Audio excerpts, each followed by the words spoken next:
Hello, everyone, and welcome again to the Unfound podcast channel on YouTube. I am Ed Denzel, Unfound's host. I hope everybody is doing very well. Before I get into this map analysis of the disappearance of Stephen Koecher, I hope that you will like this video. Please give it a thumbs up. And if you are not yet a subscriber to this channel, please consider doing so at this time. Stephen Koecher's disappearance continues to be one that feels very personal to me, even though it's been over 11 years ago. It's been 11 years since he disappeared. I think many of you know that I lived in Las Vegas at the time that this occurred. And in fact, I'm going to show you exactly where I lived at the time and how close I was, and just kind of a unique crossing of paths almost occurred on that particular Sunday that he disappeared. What you are looking at right now is, if you know Stephen Koecher's disappearance very well, you know that this is the Savannah Springs Evening Lights. These roads, this intersection is the main key to his disappearance. And so allow me to just go through a few things very quickly. Right here, Savannah Springs. If you've seen the surveillance video that actually comes from this house right here, you have a camera that's pointing out this way and a camera that was pointing out this way. But the camera on this side of the house showed Stephen in his white car driving down here and presumably making a U-turn in this dead end and then parking his car right here. And then, once again, if you remember the video, it shows him walking along this side of the house, showing him walk, goes out of the picture, and then this camera over here, let me get that out of the way, there you go. This camera that's on the front side of this house, this is the driveway right here, shows Stephen crossing the street, walking on this side of the street, walking, if you're looking at the camera, from right to left, and then he walks out of the frame, never to be seen again. So, and I've been told that there is a longer video out there showing maybe the time even before Stephen came down the street, once again coming from the video from this house, and even video after Stephen walked out of the frame there. However, I want you to know that I've never seen that. I don't know if the public has ever seen that, but I have heard that that video does exist, and some people in the public have seen it, but I am not one of those people.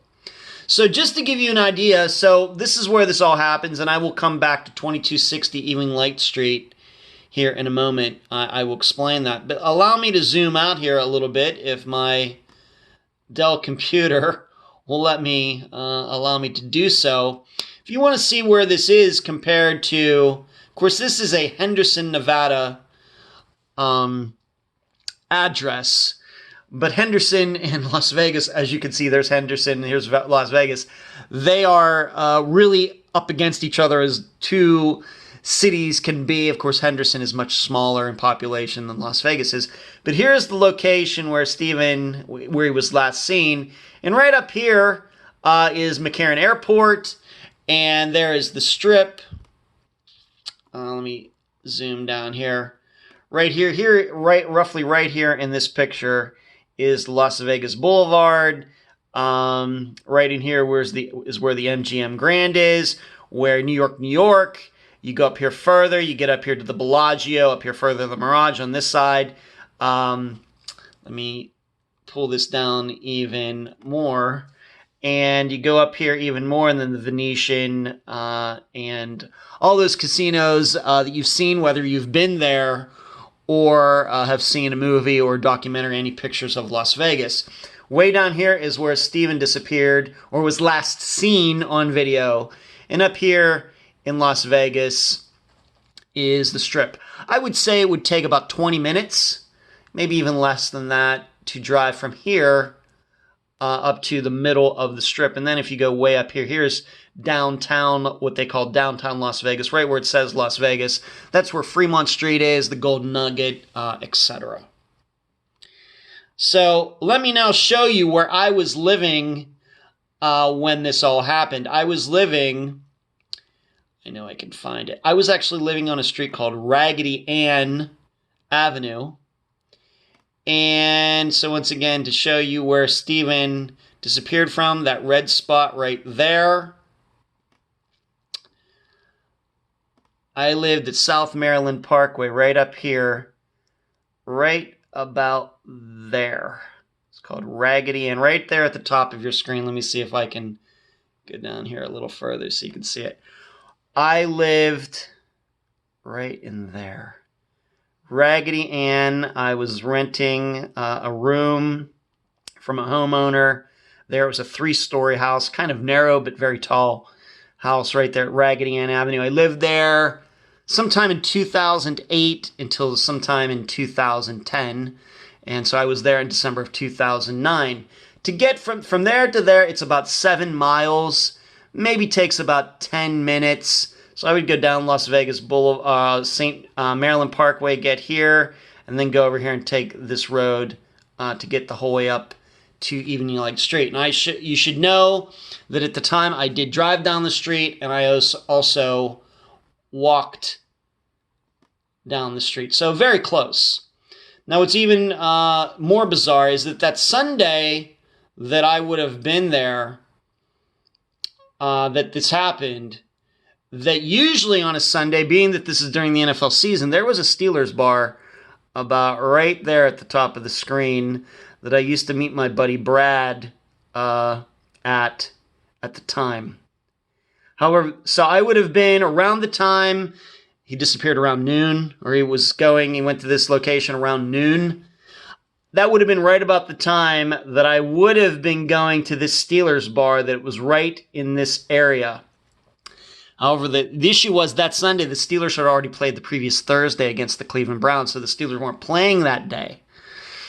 And I remember it like it was yesterday because the Steelers lost to the Browns on Thursday Night Football, the first time they lost to the Browns in a long time. But that's where I would have been approximately at the same time that Stephen was pulling in down here, had it been a usual Sunday. But like I said, the Steelers had played the Thursday before. So weird, and that goes through my mind all the time as I think about this disappearance. So going back to where we started, to Evening Light Street, the reason I picked out 2260, I'm not going to optimize my PC, thank you.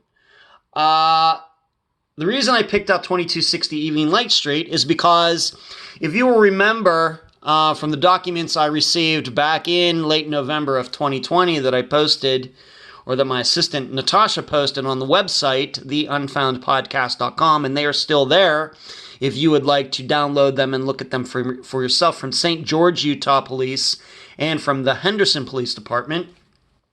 You will see that the police took a big-time interest in the people who lived at 2260 Evening Light Street. Their last name was DiMaggio, just like the well-known baseball player Joe DiMaggio. I'm not saying they're related, but that was their last name. In particular, Henderson Police took an interest in Marcus DiMaggio, who is now actually around my age, around 50 years old. But of course, 12 years ago, he would have been in his late 30s. Of course, Stephen was in his 20s. But the reason that the DiMaggios kind of stuck out to police is because the police, after seeing this video, they went up and down the street talking to people, and the only people they couldn't reach were the people who lived in this house. And they kept going to this house and leaving their card there, and it took them a long time to be able to talk to the DiMaggios. In addition, it took them even longer to talk to their son, Marcus, who, I think if you read the Henderson Police Department report that's on the unfoundpodcast.com website, Marcus sounds like a unique person. You can read it for yourself. But this is where they lived at the time of Stephen's disappearance. And if you will remember, once again, also going back to that paperwork, is that a neighbor said that on the day the way they remembered it, on the day that Stephen was there, the DiMaggios had a U-Haul and they were moving out, and the neighbor said they moved out quite quickly. This is I'm not making this stuff up. That's what the neighbor said. You can read the report for yourself.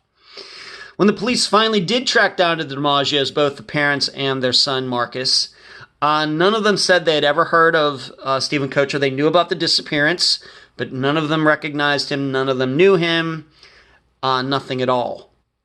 Although Marcus's answers were maybe kind of a non-denial denial.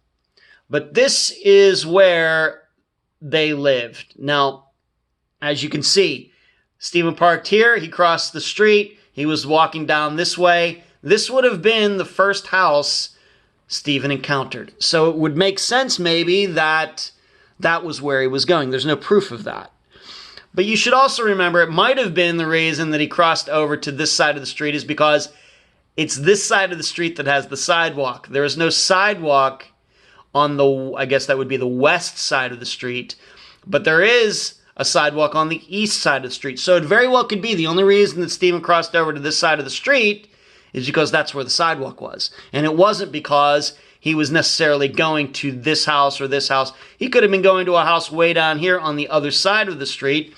If I want to pull this down a little bit, he could have been going to a house way down here on the other side of the street, but thought it would have been weird to walk on right there on the street. I just don't know. But factually, the sidewalk is on this side of the street and not on that side of the street, and that could be the reason.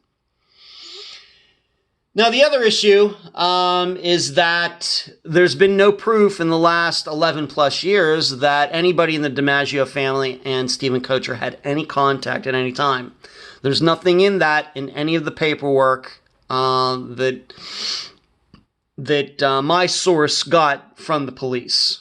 You have to remember that, despite the DiMaggios being hard to reach, and their son having some unique answers to some of the police officers' questions.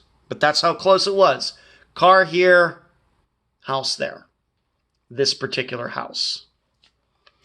Now, what also is important about this disappearance is where Stephen's phone ended up pinging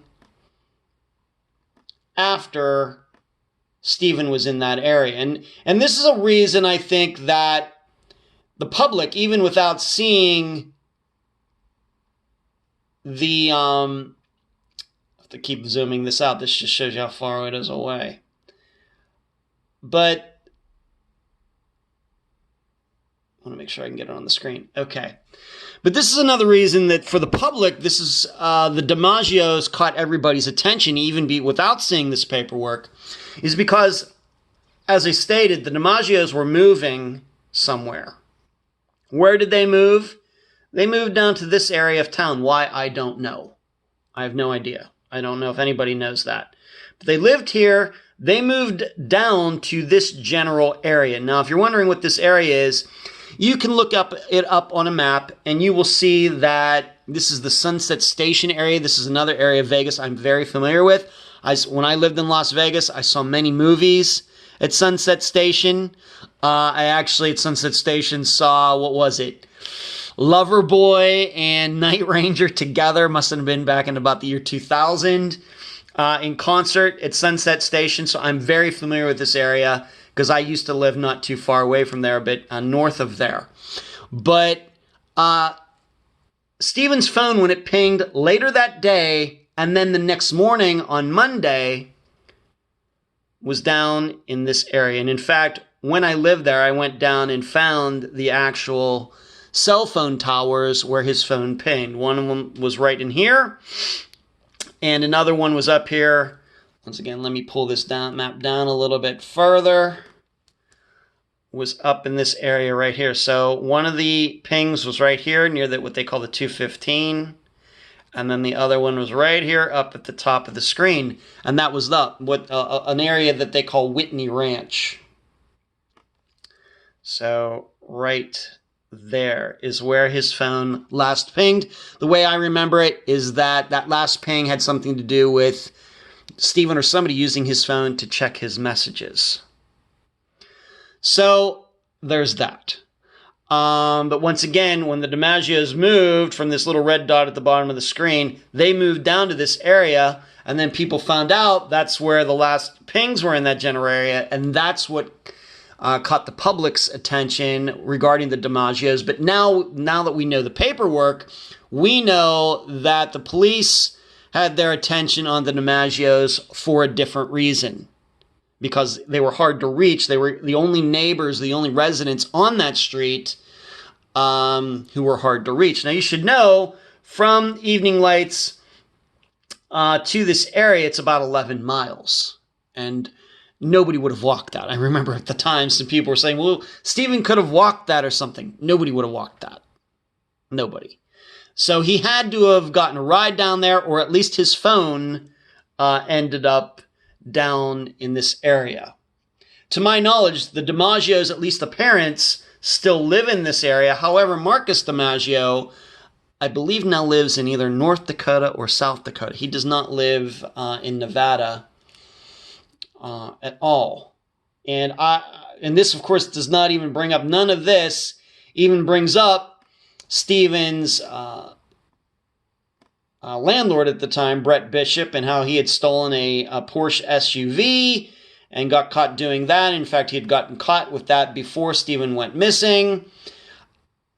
And even if we're to think that he had something to do with it, well, there's no proof that Brett Bishop knew the DiMaggios, at least to my knowledge. I've never seen anything like that.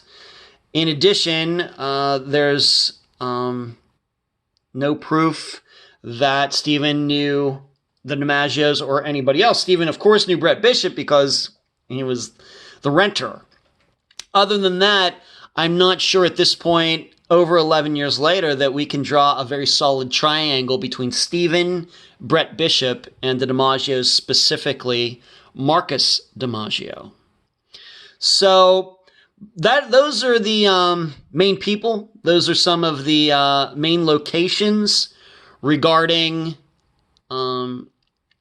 Stephen's disappearance. He was on that street for some reason. I've been on the record and stating my belief is that Stephen had been to that street before, simply because there were no directions found in his car. He did not have GPS. He had a flip phone. These are the days before Waze. That he did not have one of these old school GPS devices that you could use in your car. So how did he even find his way to this street? In addition, it does seem like he was walking to somebody's house. How did he even know which house to go to without an address or anything?